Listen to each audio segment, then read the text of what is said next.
Yebamot, Shemot, Yebamot, Perek 13, Parashat Shemot, mardi. Donc nous allons parler essentiellement du Miyun. Alors on va redire ce que c'est que le Miyun. Le Miyun, c'est une fille qui est mariée quand son père est mort. Son père ou sa mère ont le droit de la marier. Et quand elle est ktana, donc quand elle est jeune. Par contre, elle peut refuser ensuite ce mariage. Ça s'appelle l'emaen, elle peut refuser. Du mot l'emaen, miyun. Donc, on va parler donc essentiellement du miyun et des conséquences avec le hiboum, le get, etc. Donc, on va, accrochez-vous, ça va pas être simple. Première Mishnah, Bet Shammai Omrim, En mema'anin ela arusot, ou Bet Hillel Omrin, arusot ou nesuot.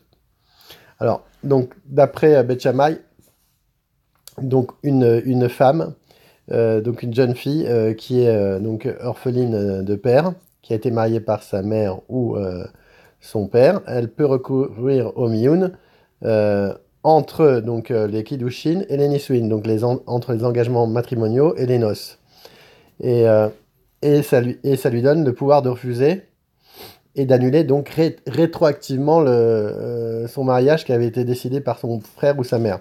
Et pour Beth Hillel, le miyun, lui, est possible uniquement même après les noces, même après qu'elle ait eu des noces avec son mari. Donc, mais juste tant que quand même qu'elle soit mineure, donc moins qu'elle ait 12 ans et 6 mois. Alors, Bet Shammai Omrim, Bebaal, Velo Beyabam. Ou Bet Hillel Omrim, Babaal ou Beyabam. Ou Bet Shammai Omrim, Befanav. Ou Bet Hillel Befanav et Shelo Befanav. Donc, on nous dit aussi, Bet Shammai nous dit qu'elle peut recourir au miyun que par rapport à son mari. Mais elle n'a pas le droit d'utiliser ce droit par rapport à son beau-frère, par exemple, si son mari est mort, dans un cas de hiboum. Dans ce cas, elle devra procéder donc quand elle aura l'âge de 12 ans, à la khalitsa, pour avoir le droit de se marier avec quelqu'un d'autre. Et pour Hillel, si elle refuse son mari, elle peut se remarier sans acte de divorce. Donc elle peut faire le miyun et elle peut se marier donc sans acte de divorce. Si elle refuse son beau-frère, elle est dispensée de faire la khalitza. Bet Hillel Omrim, Befanav, Shelo Befanav, Bet Shammai Omrim, Bet Din ou Bet Hillel Omrim, Bet Din, Shelo Bet Din. Donc, elle peut, pour Bet Shammai, elle ne peut refuser son mariage qu'en présence de son mari, et donc il faut aussi qu'elle soit devant un Bet Din, au tribunal rabbinique. Et pour Bet Hillel, c'est possible même en son absence et même hors du tribunal. Alors, Bet Shammai Omrim, ça on a vu. Bet Din, Amoulin Bet Hillel, les Bet Shammai. Memanet veiktana, afilu arba vechamisha pamim, Amoulin Bet Shammai en banot Israël efkeran. Efker. Et là, Memanet ou Memanet H vetimaen vetinase. Donc, il y a encore une marloquette entre Bet Shammai et Bet Hillel. Bet Hillel donc va dire à Bet Shammai, elle peut refuser même 4 fois ou 5 fois son mari, 5 maris successifs, tant qu'elle est mineure. Et Bet Shammai nous dit quoi? Les filles d'Israël, les Bat Israël, elles vont pas être efker, elles vont pas être livrées à l'abandon et passer d'un mari à un autre sans acte de divorce. Donc par conséquent, donc une fois, Bet Shammai nous dit, une fois qu'elle a refusé une première fois, donc c'est son mariage, ses engagements matrimoniaux, elle devra attendre l'âge de 12 ans pour en contracter de nouveau. Ou bien elle épousera immédiatement un autre homme après son miyun en se privant donc de la possibilité de refuser ce mariage. Voilà. Mishnah Bet.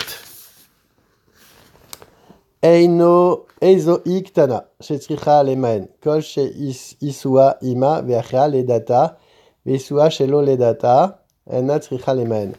Donc, dans quel cas une jeune fille peut faire le mioun? Donc, uniquement quand elle était au courant qu'on lui avait fait le mioun. Mais par contre, si elle n'était pas au courant, elle n'a même pas besoin de faire le mioun. Rabbi Hanina ben Antignos Omer, Kol Tinok, Tinoket, She'ena Yechola, Lishmor Kedusha, Ena Tzricha Lemen, Rabbi Ezer Omer, En Maaseh Ktana, Klum, Ela, Kemefuta. Alors, comme Bat Israël les Kohen, Lo Tochal Betrouma, Bat Kohen Israël, Tochal Betrouma. Donc, Rabbi Hanina nous dit que, Rabbi Hanina ben Antignos nous dit que toutes ces jeunes filles, ces petites filles, qui ne peuvent même pas garder les kiddushin, elles n'ont même pas besoin de faire un mioun. Rabbi Eliezer nous dit En masektana klum. Tout ce que fait une ktana, comme elle n'a pas de date, c'est comme si elle n'avait rien fait. Mais elle aura le même din qu'une mefuta, c'est-à-dire qu'une fille qui est séduite. Donc, entre autres, par exemple, Bat Israël la Kohen, une fille, par exemple, qui a été mefuta, qui a été séduite, et elle était mariée à Kohen, elle sera privée de manger de la trouma. Bat Kohen Israël, Tochal Betrouma. Et la Bat Kohen Israël, elle pourra manger de la trouma. Mishnah Gimel. Rabbi Eliezer ben Yaakov Omer. Kol akava shei minaish keilu I ishto. Et kol akava sheno minaish keilu ena ishto. Donc Rabbi Eliezer nous donne un klal, Ben Yaakov nous dit donc si donc cette petite fille qui est orpheline, elle sera considérée comme étant pleinement mariée seulement si la dissolution du mariage a été décidée par le mari et non par elle. Donc c'est-à-dire que si c'est le mari qui la divorce, c'est comme si elle avait été mariée. Mais si elle est fait un mioun, bon, c'est comme si elle n'avait rien fait. En fait, on voit que le mioun, c'est un acte qui est quasiment blanc, qui annule complètement les kiddushin. Donc c'est ce qu'on va voir dans la Mishnah d'après. Alors, donc, Amemaenet ba'ish, ou mutar bekrovotea. Donc on voit que quand elle fait le mioun, il peut même se marier avec ses proches à elle. Mais imuteret bekrova, elle peut se marier avec ses proches à lui. Velo pasla minakeuna, et elle n'est même pas sous la minakeuna. C'est comme si elle n'avait rien fait. Par contre, Nathan la guette, là par contre, si c'est le mari, c'est lui qui donne le guette. Alors là, ou aso bekrota, veyasoa bekrova. Le guette vient couper le mariage qui avait été fait par le père et le frère et la sœur. Et là, il y a une valeur. Donc, elle va être assour, lui assour à ses krovav et elle assour à ses krovav. Ou passe la minakeona, elle sera pas sous minakeona, mais Nathan la guette. Alors, Nathan la guette, il lui a donné un guette. Veirzira, il l'a fait revenir. Mana bo, veniset leacher, venitamela onid garsha, muteret larzorlo. Donc, à partir du moment où il lui a donné, donc il lui a donné un guette. Ensuite, il a fait revenir. Mais elle a fait une ma'ana, elle a refusé. Veniset leacher, et entre-temps, donc, elle s'est remariée à un autre. Onid Garsha, Muteret la Zorlo. Pourquoi? Parce que en réalité, quand elle a fait le mioun, elle a quasiment annulé rétroactivement le premier mariage et donc le divorce ainsi qui a suivi. Ce qui veut dire que par conséquent, même si elle s'est remariée donc avec un deuxième homme qui est en étant encore mineur, elle pourra donc revenir au premier après son second divorce ou la mort du deuxième mari. Pourquoi? Parce que elle a annulé quasiment avec son mioun le premier mariage donc. Donc c'est comme s'il n'y avait rien eu. Muter larzo. Mana bo verzira, Nathan laget, veniset leacher, venitamela onid garsha, asura larzorlo. Par contre, dans le cas où, si par exemple, ou après le premier mioun qu'elle a fait avec le premier mari, Donc lui, il lui a donné un get. Elle ne pourra plus revenir à lui après la dissolution du second mariage. Quand donc, elle est partie avec un deuxième homme, et ben lui, elle ne pourra plus revenir avec lui, puisque en réalité, comme il lui a donné un get, il y a valeur juridique, ce qui fait qu'une femme divorcée ne peut pas revenir à son mari si elle a eu un homme entre-temps. Donc comme elle a eu un homme entre-temps, elle ne pourra plus revenir avec lui. Elle a la règle, donc la règle, alors on va nous donner la règle. Zaklal, get, achar miyun, asura, larzorlo. Miyun achar get, mutera larzorlo. Donc la règle est suivante. Elle a le droit de revenir à son premier mari seulement si le miyun est après l'acte de divorce. C'est-à-dire que get plus miyun. Mais pas dans le cas contraire. Si elle a fait mi-un et get, alors là, le get, il casse tout. Alors, Mishnah He, Amemaenet beish veniset le'acher. Vegersha, le'achar, umanabo, le'acher, vegersha, le'achar, me'anabo. Kol she'asa emena beget, asura lazorlo, bemeun, muteret lazorlo. Donc, alors, elle a... alors, on va faire... Donc, elle a fait un miyun 1.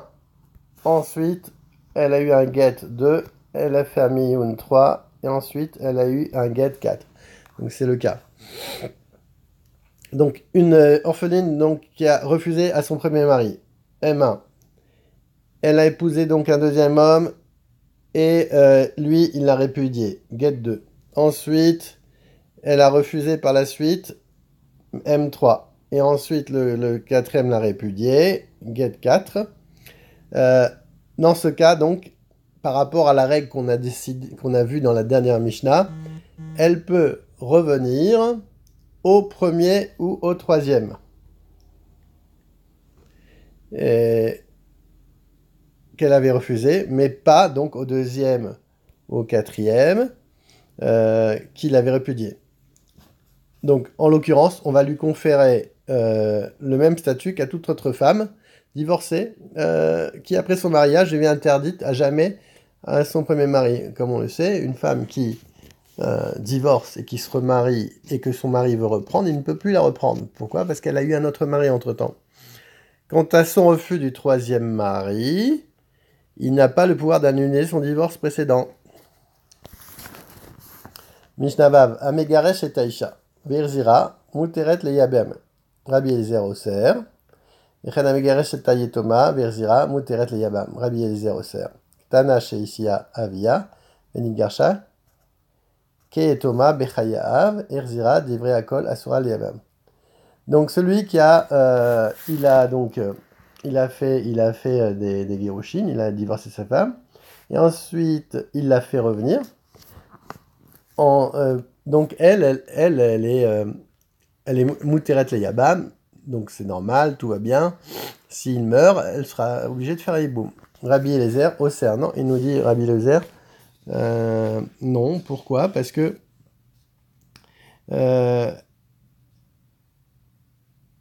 elle lui est défendue. Pourquoi? En effet, donc une mineure mariée, puis qui a été répudiée, est considérée comme une orpheline du vivant de son père.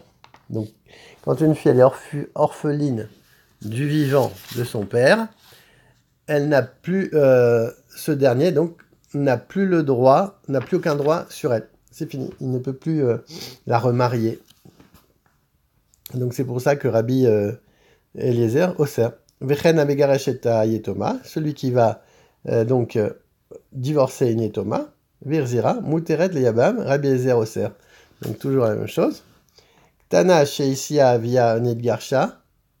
Donc la Ktana que son père il a marié, ensuite elle a été divorcée. C'est comme si c'était une Yetoma Bechayav. C'est comme si elle était orpheline du vivant de son père. Irzira, Divrei Akol, Asura le Yabam. Donc, comme son remariage est valable seulement d'après des Rabbanan, d'après la loi rabbinique, ça n'annule pas l'interdit du hiboum créé par le divorce qui a pris effet d'après la Torah. Donc, pour éviter toute confusion, donc Rabbi Eliezer nous interdit le hiboum avec toute femme qui avait été divorcée et reprise par son mari, même si elle était déjà majeure. Donc, je reprends. Donc, si un mari meurt sans enfant et il l'a reprise, cette mineure est interdite sans conteste au beau-frère, comme toute ex-femme de son frère, car son mariage est valable seulement d'après la loi Rabbanan et il n'annule pas l'interdit du hiboum. Et le hiboum, on sait que c'est Minatora. Donc pour éviter toute confusion, Rabbi Eliezer, il est au cerf. Mishnah Zain, Shne Achin. Alors, on va faire un petit dessin de frères qui sont mariés avec deux sœurs. Les Shne Achiot, Ietomot, Tanot, Umet, Bala, Shel, Chatmeen. Donc celui-là, il est mort. Tetse Mishum, Achot Isha. Donc quand celle-là, elle arrive, comme c'est sa sœur, il ne peut pas se marier avec deux sœurs, elle sort pour Achot Isha, la sœur de sa femme.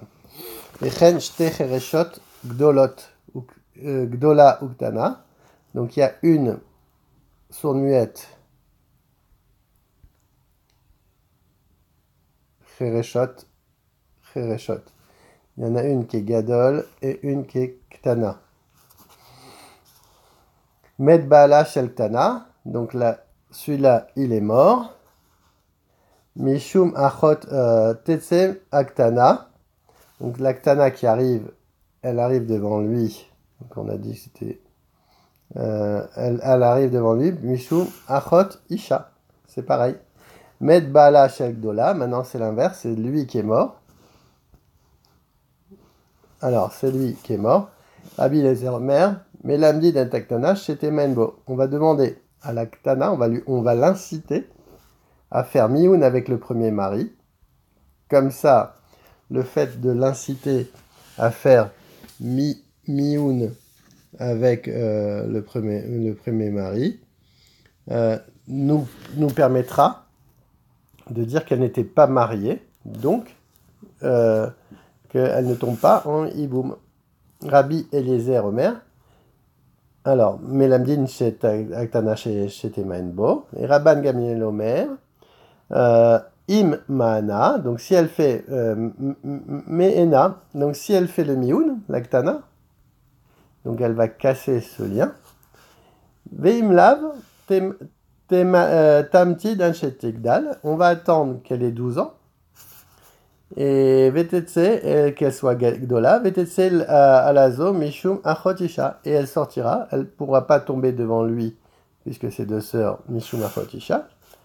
Rabbi Yoshua Omer, Oilo al Ishto, Oilo al Eshet Echa Achiv, Motzi et Ishto Beget, Ve'eshet Achiv Bechalitza.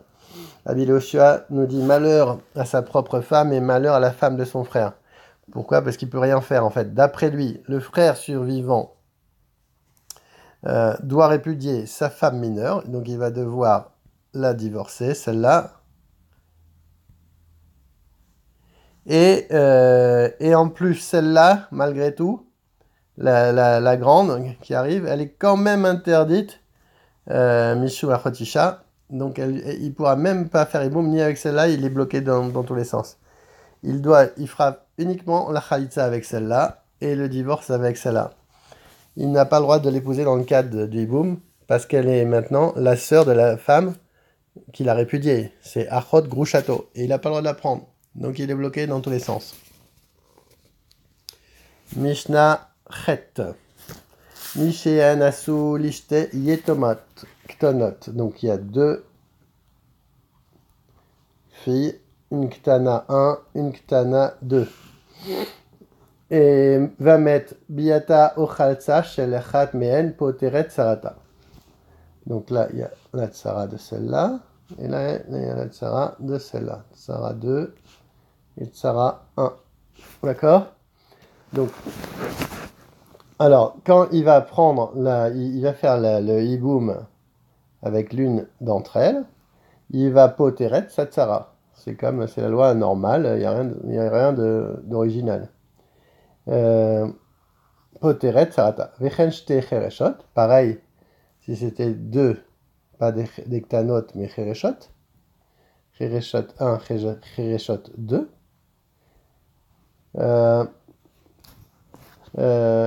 Vechen shte chereshot, tana vechereshet, ou ktana. Alors maintenant, si c'est une ktana et une chereshet. Ktana 1 et chereshet 1. Alors, en biat achat mem poteret sarata. Là, ça va pas marcher. Pourquoi? Parce que la khalitsa n'est pas. On sait qu'on n'a pas le droit de faire khalitsa avec une sourde muette. Donc, dans le cas où les deux orphelines, quand les deux elles étaient sourds muettes, donc on peut rien faire. Le hiboum de l'une dispense l'autre, mais la khalitsa non. Parce qu'on sait qu'on ne peut pas faire une khalitsa avec la sourde muette. Maintenant, dans le cas où il y en a une qui est ktana, une mineure, et une sourde muette, il se peut que le mariage de la ktana avec la première ait plus de force. Il est meilleur ce mariage avec la tana. Pourquoi? Parce que un jour elle va avoir 12 ans. Et donc, tandis que celle-là, en réalité, c'est un mariage des rabbanan. Maintenant, d'un autre côté, la sourd-muette, elle a un avantage. Parce qu'elle est majeure. Donc, en raison de cette incertitude, le hiboum ou la khalitsa de l'une, on ne peut pas, s'il fait hiboum ou khalitsa, ça dispense pas, l'une ne dispense pas la seconde. Alors maintenant, on en était où? Alors maintenant, pikachat vechereshet. Donc il y en a une qui est pikachat. Pikachat, ça veut dire qu'elle a toute son date. Elle a plus que 12 ans, elle est intelligente, elle s'est mariée en toute conscience, c'est la chereshet.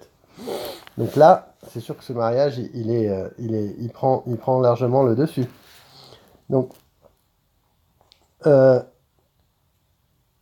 alors maintenant, ou quand une, elle est, donc là, j'ai une pikachat et une chereshet, ou alors j'ai une gdola et une ktana, bon, c'est à peu près le même cas. Donc là, le mariage, celui-là, il est complètement cachère, tandis que les deux, là, c'est des rabbanan.